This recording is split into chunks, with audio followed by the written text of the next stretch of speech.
نحمدہ ونصلی علی رسولہ الکریم اما بعد۔ آج ہمارے فہم دین کا دوسرا سبق ہے۔ آج کے سبق میں ہم نجاست پاک کرنے کے طریقے پڑھیں گے۔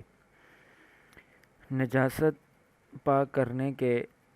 مختلف طریقے ہیں، جن میں سے ہم یہاں پر چند طریقے ذکر کریں گے۔ سب سے پہلا جو طریقہ ہے نجاست پاک کرنے کا، اور عموماً یہی طریقہ استعمال ہوتا ہے، وہ دہونا ہے، یعنی جس چیز پر نجاست لگ جائے اس کو دہونا ہے۔ اب کس مقدار میں دھونا ہے، تو اس میں سب سے پہلے ہم دیکھیں گے کہ کپڑے پر جو نجاست لگی ہے وہ جسمدار ہوگی ایک صورت، دوسری صورت یہ ہے کہ اس کا جسم نہ ہو بلکہ وہ پتلی اور بہنے والی ہو۔ اگر اس کا جسم ہو تو اس کا حکم یہ ہے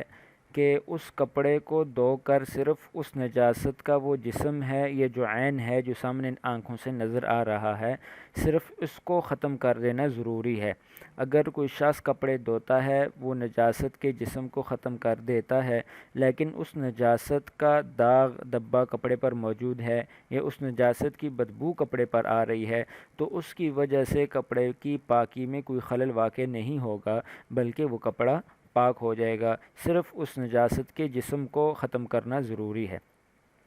اگر وہ نجاست پتلی اور بہنے والی ہو تو اس کا حکم یہ ہے کہ 3 مرتبہ دھو کر نچوڑ دینے سے وہ پاک ہو جائے گی۔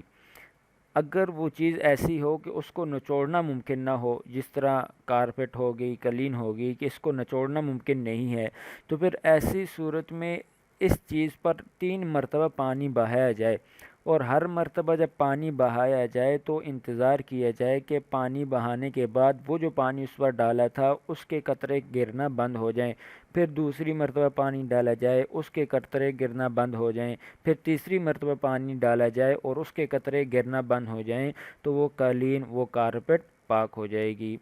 اب یہاں پر ایک ضروری وضاحت نوٹ فرما لیں کہ واشنگ مشین میں کپڑے دھوتے ہیں، اب اس میں بسا اوقات ایسا ہوتا ہے کہ پاک کپڑے بھی ہوتے ہیں، ساتھ میں ناپاک بھی ہوتے ہیں، تو یاد رکھیے گا کہ ناپاک کپڑوں کی وجہ سے وہ پاک کپڑے بھی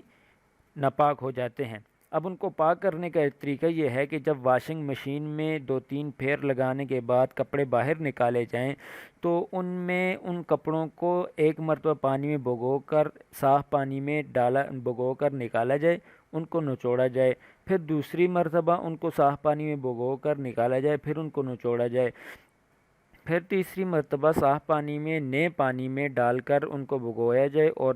نکال کر نچوڑا جائے، تو اس طرح وہ کپڑے پاک ہوں گے۔ اگر واشنگ مشین میں ناپاک کپڑوں کو پاک کپڑوں کے ساتھ ملا کر دھو دیا گیا اور بعد میں ان کو نئے پانی کے ساتھ اس طرح 3 مرتبہ، یا کوئی زیادہ پانی ہو، یعنی نیچے بالٹی رکھی ہوئی ہو یا ٹب ہو اور اوپر سے نلکا کھلا ہوا ہو، تو اس میں اتنی مرتبہ اس کو دھونا کہ وہ جو ناپاک پانی اس کے اندر تھا وہ نکل جائے۔ اگر اس طرح نہ کیا گیا تو وہ ناپاک کپڑوں کی وجہ سے پاک کپڑے بھی ناپاک ہی رہیں گے، تو اس کے لیے ضروری ہے یہ جو طریقہ بیان کیا گیا کہ ان کو دوبارہ نئے سرے سے پانی میں دھویا جائے۔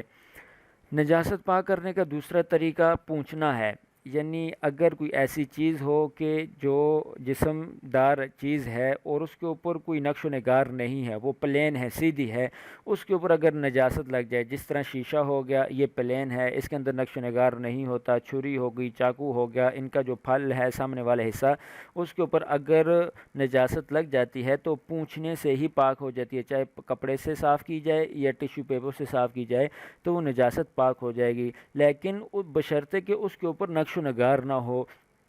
اگر نقش نگار ہو تو وہ نجاست ان نقشوں کے اندر چلی جاتی ہے، تو وہ صرف پونچھنے سے پاک نہیں ہوگی، بلکہ اس کے لیے اس کو دھونا ضروری ہے۔ نجاست کو پاک کرنے کا تیسرا طریقہ اس نجاست کا خشک ہو جانا ہے۔ مثال کے طور پر اگر زمین پر نجاست گر جاتی ہے، مٹی پر گر جاتی ہے، مٹی والی زمین پر، تو اس نجاست کا خشک ہو جانا کہ اس کی وجہ سے وہ نجاست کے اثرات اس زمین سے ختم ہو جائیں، تو اس خشک ہونے کی وجہ سے وہ زمین پاک ہو جائے گی، لیکن یاد رکھنے کی یہ بات ہے کہ یہ جو نجاست خشک ہونے سے وہ جگہ پاک ہوگی، یہ صرف زمین کے ساتھ خاص ہے۔ اگر اس کے علاوہ کوئی کپڑا ہے، کوئی قالین ہے، کوئی کارپٹ ہے، اس پر نجاست لگتی ہے، وہ کپڑا اور قالین کارپٹ خشک ہو جاتی ہیں، تو اس صورت میں ان کے خشک ہونے کی وجہ سے وہ چیزیں پاک نہیں ہوں گی۔ یہ خشک ہونے والا صرف خاصیت زمین کے ساتھ ہے کہ زمین کے اوپر نجاست خشک ہو جائے، نجاست کے اثرات زائل ہو جائیں تو زمین پاک ہو جائے گی۔ چوتھا طریقہ جلانا ہے، یعنی کہ اگر جس چیز پر نجاست لگی ہو، یعنی چاقو ہو، چھری ہو،